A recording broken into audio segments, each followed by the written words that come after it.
para lograr el destino que Dios nos ha dado, vamos a tener que ir contra el sistema de este mundo. Somos hijos e hijas del Dios Altísimo.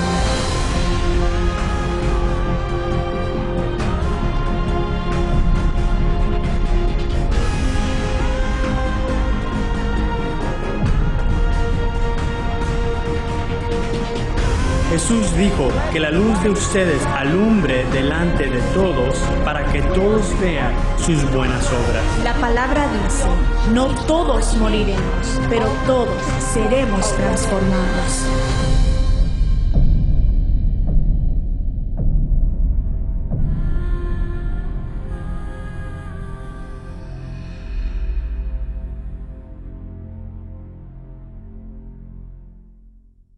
A través de cristianos como ustedes, este plan extraordinario de Dios, diga ustedes extraordinario, está siendo conocido e inclusive entre los ángeles se está hablando de ellos. Démosle algo de qué hablar a los ángeles. Extraordinario se ha definido como algo más allá de lo usual, excepcional, más allá de lo común. Sus antónimos es común, normal y usual. Así que, ¿qué es los opuestos de lo extraordinario? Normal, ya están entendiendo, lo van a estar diciendo a todo momento. Hablamos de que Dios se agrada cuando nosotros vivimos extraordinariamente correcto, ¿verdad? No podemos agradar a Dios en nuestra propia fuerza. Si quedamos en eso, va a ser algo triste. Pero tenemos buenas noticias del apóstol Pedro. Segunda de Pedro 1:3 nos dice que se nos ha concedido todas las cosas que necesitamos para vivir como Dios manda. O podemos decir, tenemos todo lo que necesitamos para vivir una vida extraordinaria y se nos fue dado por la gracia de Dios. La gracia es un regalo gratis que nos da perdón de pecado, que nos da eterna gracia para vivir y entrar al cielo. Pero también imparte la naturaleza divina de Jesús. Y también nos da el poder para vivir santos y poder verle a Él. ¿Está conmigo? Ahora vamos a ver otro aspecto de la gracia. Uno que a mí personalmente me encanta mucho. ¿Está bien? Y quiero comenzar este aspecto leyendo unas palabras que dijo Jesús en Juan 15:16. No me elegisteis vosotros a mí, sino que yo os elegí a vosotros. Y os he puesto, digan, me han puesto. Y os he puesto, no fue el presidente que te puso, un hombre o una mujer te puso. Fuiste puesto por Jesús, dice, y te he puesto para que vayáis y llevéis fruto. Y vuestro fruto permanezca. ¿De qué fruto está hablando Jesús? Él no lo dice eso en Juan 14:12. De cierto digo que el que en mí cree, diga usted, el que en mí cree, las obras que yo hago, él las hará también. Y aún mayores hará. ¿Escuchaste eso? Pablo no lo escribió, Pedro no lo escribió. Jesús lo dijo de su propia boca. Y note que él nos dice, bueno, si un pastor que cree en mí, no dice si un evangelista o si un apóstol, no, cualquiera. El que en mí cree las obras que yo hago, él las hará también. Y mayores hará. Y yo no sé tú, pero eso a mí me emociona. Y eso es otro aspecto de la gracia. La gracia nos da la habilidad de ir más allá de nuestra propia habilidad y Pablo nos dice eso en 2 Corintios 9:8. Pablo dice, Dios es poderoso para hacer que abunde toda gracia, diga toda gracia. No alguna gracia, no 95% de la gracia, sino toda gracia. Dice, abunde, escucha las palabras. Dios puede hacer que abunde toda gracia. Para ti, diga para mí, no solamente los apóstoles. Para que siempre en todas las cosas, escucha eso, estás utilizando la palabra toda, todos, que en todas las cosas todo lo suficiente y abundéis una vez más para toda buena obra. Eso es increíble. Una gracia que abunda y te da poder. Nos equipa para poder suplir toda necesidad que tengamos. Cualquier cosa se puede traer en lo que tiene que ver de traer la provisión del cielo hacia la tierra, porque la gracia provee el vehículo. Eso es un aspecto de la gracia que no se habla mucho. Jesucristo dijo algo muy interesante y quiero comenzar diciendo eso. Y como ustedes pueden ver en la oración del Padre Nuestro, Él dice, venga a tu reino, hágase tu voluntad en la tierra como en el cielo. No fue una oración futura para Cristo y no fue una oración futura para nosotros, pero sí era una oración futurística para los apóstoles, ¿entiendes? Déjenme prepararlo para decirlo así. ¿Cuántos de ustedes saben que Dios habla mucho acerca del reino? ¿Saben lo que es interesante para mí? Dios nos dio el reino, no una religión. Y a veces yo veo que debemos pensar más con la mente del reino. Véngase tu reino, hágase tu voluntad, en la tierra así como en el cielo. Pero déjame explicarlo un poco más. Los fariseos un día se estaban disgustando contra Jesús. Porque mucha gente estaba diciendo, bueno, Él es el Mesías. Sin embargo, los fariseos tenían un concepto del Mesías que interesantemente fue desarrollado a través de sus lecturas del Antiguo Testamento. El profeta Isaías dice, un hijo nos es dado, un hijo nos ha nacido, el gobierno será sobre él, su reino no tendrá fin.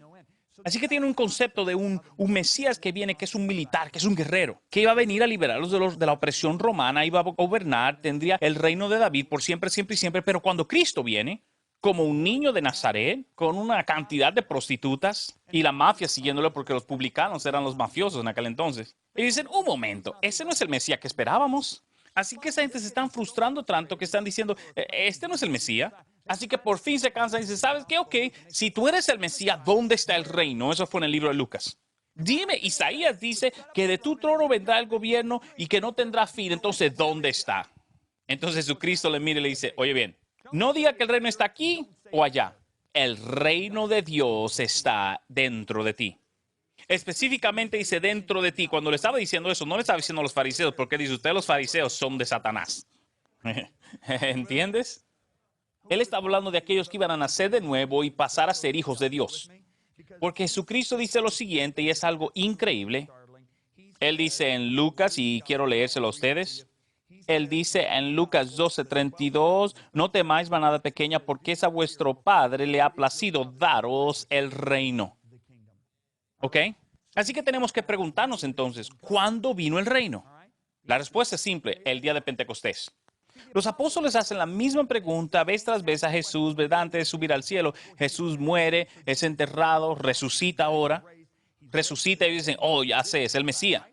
Y miran a Cristo y dicen, ok, sabemos que tú eres el Mesías. No hay duda acerca de eso. Pero ¿dónde está el reino? En Hechos 1:6 ellos dicen, ok, ahora restáurale el reino a Israel. Escuche lo que Cristo le dice. Él dice, el tiempo y las ocasiones son puestos por mi Padre. Y no es para ustedes saber cuándo se va a establecer ese reino. Pero cuando haya venido sobre usted el Espíritu Santo, serán llenos de poder. ¿Poder para hacer el qué? Establecer el reino. ¿Entiendes lo que digo? ¿Estás entendiendo? El reino del cual Él nos está hablando es el reino que está en el corazón de los hombres y mujeres. Aunque esto trata con su interior, también va a tratar con su exterior, porque 1 Corintios 4:20 nos dice lo siguiente, porque el reino de Dios no consiste en palabras, sino en poder. ¿Cuándo vino el poder de Dios? En el día de Pentecostés. ¿Qué dijo Pedro en el día de Pentecostés? Dice, porque la promesa del Dios de la llenura del Espíritu Santo fue hecha a ti, a mí, a tus hijos y todo aquel que esté lejos. Y cuando el Señor venga a nosotros, esa promesa se nos hizo a nosotros. ¿Le puede decir amén a eso? Entonces ahora nosotros poseemos el poder, diga usted poder, para avanzar el reino, ¿ok? Y Jesucristo contesta la pregunta no acerca de un lugar exterior, sino de un lugar interior, lo cual definitivamente va a afectar nuestro exterior.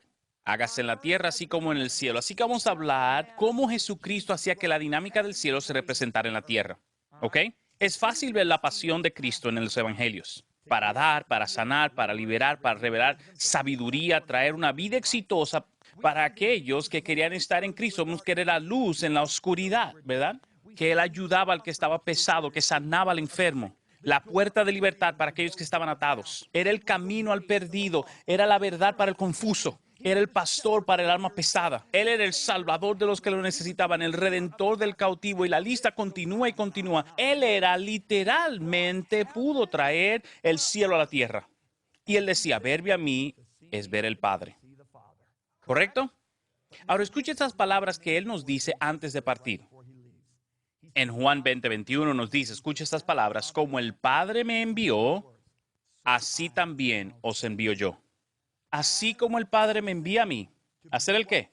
para traer el evangelio, las buenas nuevas del reino. Así también yo os envío a ustedes. Este es un buen lugar para decir amén. Y esa es la razón por la que Cristo continuamente repite esto en el evangelio. Juan 13:20 es uno de esos ejemplos. En la Biblia el mensaje dice, asegúrate de tener en lo correcto. Recibir a alguien que yo haya enviado es igual como recibir a Cristo. De la misma forma que recibir a Jesús es como si recibiéramos al Padre que me envía. Ahora, con los apóstoles, si te recuerda en los evangelios, recuérdate que él decía que el reino se acercaba. El reino todavía no estaba en ellos. ¿Está conmigo? Si tú te fijas en Mateo 10:1, dice que le dio potestad para ir y autoridad para sacar espíritus inmundos, echar fuera y sanar todo tipo de enfermedad, ¿verdad? Una vez que Cristo le dé ese poder, y mira lo que él dice él acerca de eso, versículos 7 y 8, yendo y predicar diciendo, el reino de los cielos se ha acercado. ¿Ves que dice se ha acercado? No está dentro de ellos, diga acercado. ¿Entendiste? Sana a los enfermos, resucita a los muertos, sana a los leprosos y echa fuera demonio. ¿Correcto? Ellos tenían que declarar el reino de Dios, es decir, la voluntad de Dios, como se hace en el cielo, que se haga en la tierra. Ahora, si había condición, escuche bien, si había una condición en la vida de una persona que no estaba en congruencia con los estándares del cielo, tenía que cambiar. En el cielo, la gente no son tormentadas por demonios. La gente en el cielo no tiene lepra o cualquier otra enfermedad. Las personas están enfermas en el cielo. No tienen hambre en el cielo. A la gente no le falta creatividad en el cielo. Las personas no sufren necesidad en el cielo, ¿entiendes? El poder que se les había dado era el poder para cambiar cualquier cosa que sea contrario a lo que hay en el cielo. ¡Wow! En lo que tiene que ver con llenar necesidades físicas, los apóstoles tuvieron grandes oportunidades. Estaban en el desierto y en ese incidente habían 4,000 hombres. Y dice que no habían comido nada en 3 días, ¿correcto? ¿Y sabe lo que Jesús le dijo a sus discípulos? Porque ellos vinieron a preguntarle a Jesús. Los discípulos, Jesús, tenemos un problema. Tenemos 4,000 hombres aquí que no han comido en 3 días. Y Jesús los mira y les dice, ustedes denle comida. ¿Y sabe lo que ellos dijeron? Déjeme decir esto. El deseo de Jesús para ellos era que utilizaran el poder de la gracia para poder llenar la necesidad de sus hombres. No debe haber falta, así como en el cielo no falta nada. Pero no podían agarrar ese concepto. ¿Sabe qué dijeron? En Marcos 6:37 dice, tomaría 200 denarios, mucho dinero. Así que, ¿qué hicieron? Inmediatamente se regresaron a pensar en su habilidad natural. ¿Y qué dice Jesús? Ok, muchachones, bueno, yo lo voy a hacer ya que ustedes no tienen fe para creer. Así que Jesús trajo el cielo a esa gente. ¿Por qué? Para llenar su necesidad física, porque en el cielo no existe el hambre. Ahora, lo que tiene que ver con echar fuera demonios, sanar a los enfermos, eso era fácil. Los 12 regresaron diciéndose, aún los demonios se sujetan a nosotros en tu nombre. Ellos entendieron eso. Pero por alguna razón no podían entender que ellos podían satisfacer la necesidad de una multitud a través del mismo poder de la gracia. Ahora, de todos modos, es tan importante, quiero mencionar esto. Los discípulos tenían que proclamar que el reino se había acercado. Estas son sus palabras una vez más. Vayan y anuncien que el reino de los cielos se ha acercado. Pero el día de Pentecostés ya no se estaba acercando, el reino de los cielos estaba presente, estaba aquí. Ahora los corazones de hombres y mujeres que habían nacido nuevo estaban llenos del Espíritu de Dios. Eran así como Cristo, deberían vivir como Cristo. Vemos que en la última cena, Jesucristo dice algo que dice, Él está aquí ahora, pero luego estará en ustedes. Y Él le dijo a sus discípulos, ustedes han sanado a los enfermos, han limpiado a los leprosos, han levantado a los muertos y han podido hacer eso con el Espíritu Santo al lado de ustedes. Y luego le dice, pero en un momento pronto va a estar dentro de ustedes. El reino de Dios va a estar en ti porque el reino de los cielos no es solamente comer y beber, sino es justicia, paz y gozo en el Espíritu Santo. ¿Entiendes eso? Cuando tú estás en Dios, tú estás en su reino. Cuando el Espíritu Santo viene y vive dentro de nosotros, tú tienes que recordar que Jesucristo está en la mano derecha del Padre. Padre en el cielo y Jesucristo a su diestra. El Espíritu Santo es la persona de la cabeza de Dios que está aquí. Pero no está cercano a nosotros como en el Antiguo Testamento. Pero Él está dentro de nosotros porque el reino está en nosotros. ¿Le gustaría recibir mensajes dinámicos por John y Lisa Bevere? Si usted habla otro lenguaje aparte de español, diríjase a la página web cloudlibrary.org. Seleccione su lenguaje. Ahora seleccione el recurso de la extensa biblioteca. Libros electrónicos, videos, mensajes de audio y plan de estudio. Haga clic para descargar o escuchar, todo totalmente gratis. Para más información, vaya a biblelibrary.org. La gracia no es solamente el don de perdonar o la naturaleza impartida, pero no es solamente eso, sino es el poder de Dios para avanzar el reino. El problema es que muchas veces la gente tiene problema ministrando a otras personas porque lo hacen en su propia fuerza y no en el poder de la gracia. Los reto. Vaya a su trabajo y diga: Dios, necesito tu gracia. Necesito tu gracia para ser testigo de tu resurrección en el lugar donde trabajo. No vayan ahí, se pórtense de tonto. Simplemente vaya y viva. ¿Cuándo lo vamos a entender? No es mi habilidad. Tú utilizas tu habilidad, la gracia de Dios entonces retrocede. Porque Él dice: no voy a permitir que la carne se gloríe en mi presencia.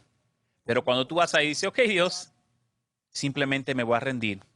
Yo quiero ser una vasija útil, deja que tu gracia sea grande en mí. Ya entiendes por qué digo que me gusta la gracia. Yo la ando buscando. Yo oro en la mañana: Dios, quiero más gracia. Yo no quiero solamente que la gracia sea agregada, sino sea multiplicada en mi vida. ¿Por qué? Porque yo deseo que la gente vean a Jesucristo en mí. Yo no quiero que se fíen en la vasija, sino quiero que vean el tesoro que está contenido en la vasija. Ese es mi interés. ¿Entiendes? Me encanta eso.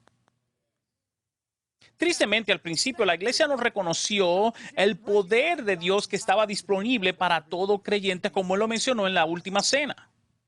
Parecía ser que era solo para los apóstoles. ¿Entiendes? Ahora, eso cambia eventualmente. Vemos un poco de eso en el capítulo 5 del libro de los Hechos. Porque ahora no solamente Pedro está predicando, sino todo el mundo está predicando. Y escucha lo que dice en Hechos 5:42. Dice que diariamente en el templo y por las casas no cesaban de enseñar y predicar a Jesucristo. Todas las casas no tenían radio, no tenían satélite. No había forma de Pedro poder predicar a 500,000 de hogares todos los días.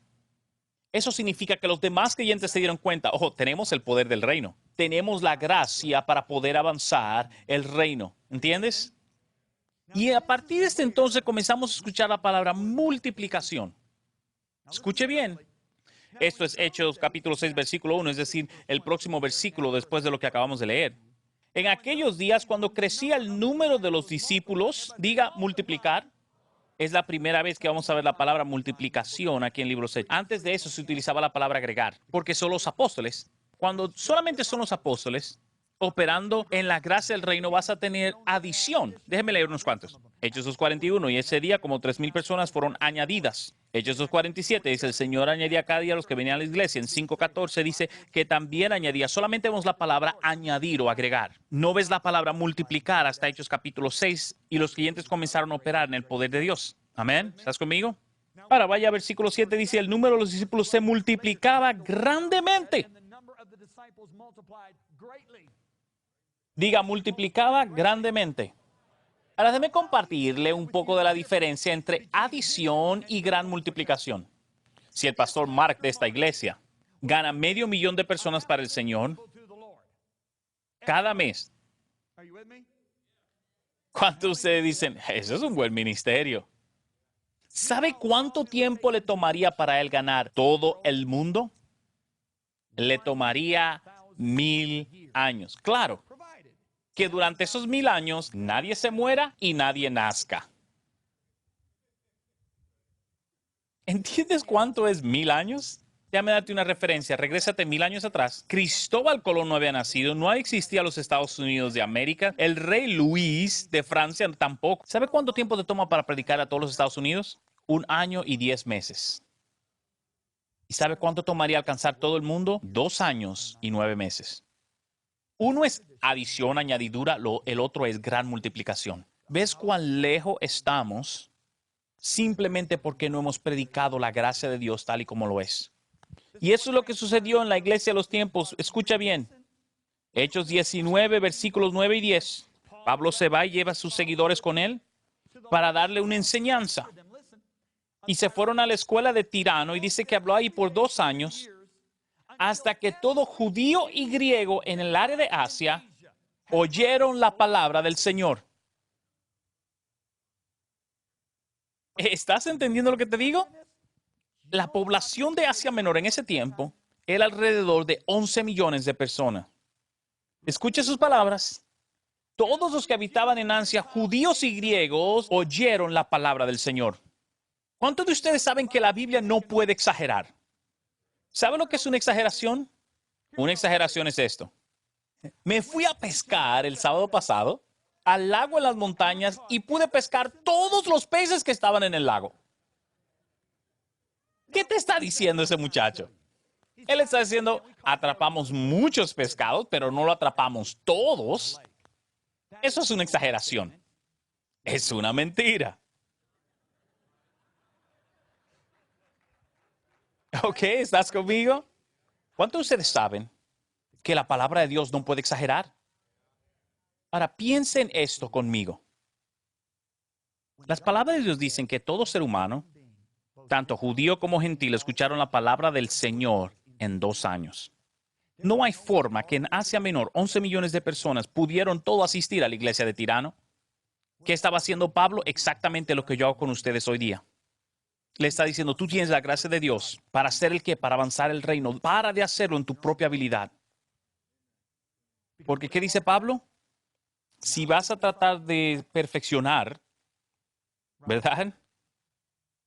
¿Vas a tratar de perfeccionar la vida cristiana a través de tus esfuerzos? Entonces has recibido la gracia de Dios en vano. ¿Recuérdate cuando dijo eso? El problema es que tenemos mucha gente tratando de hacer la vida cristiana en sus propias fuerzas. Eran como los discípulos. ¿Cómo le compramos tanta comida a tanta gente?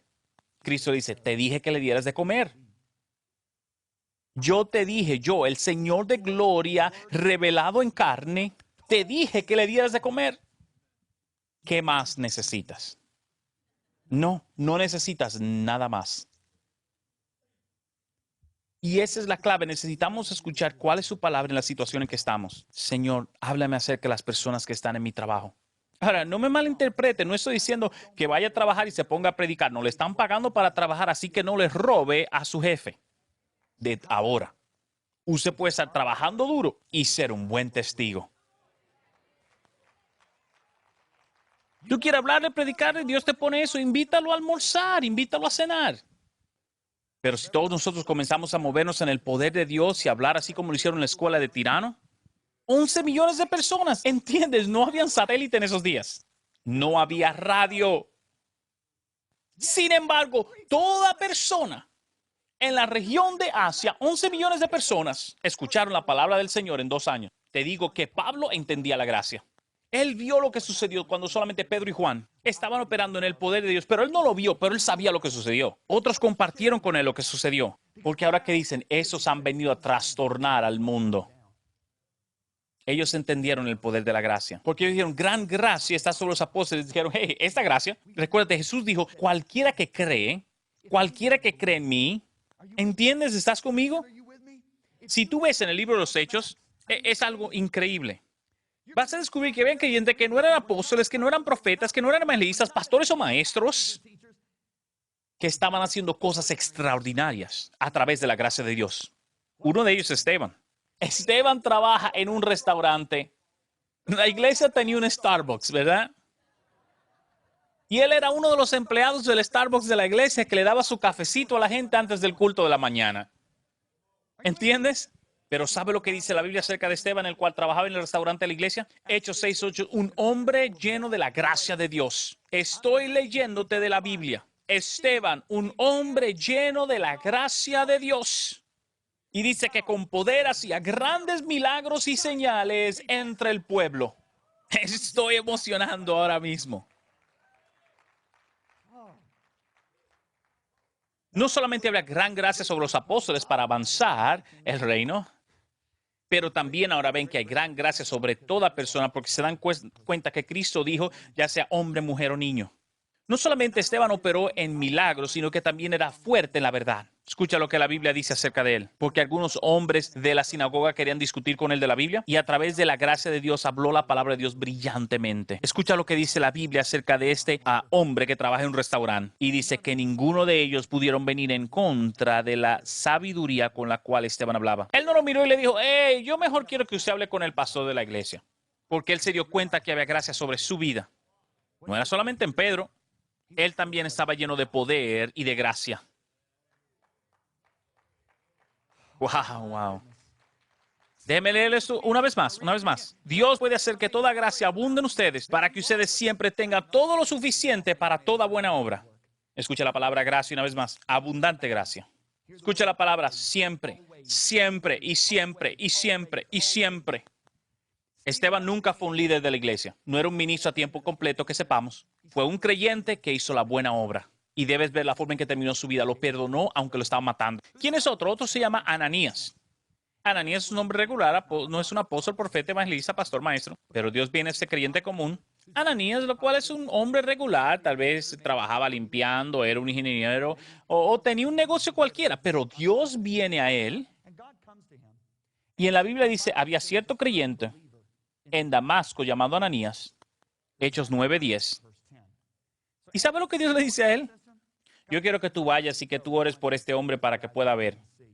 Fue entonces Ananías y encontró a Saulo y le dijo, Señor, el Señor me ha enviado a mí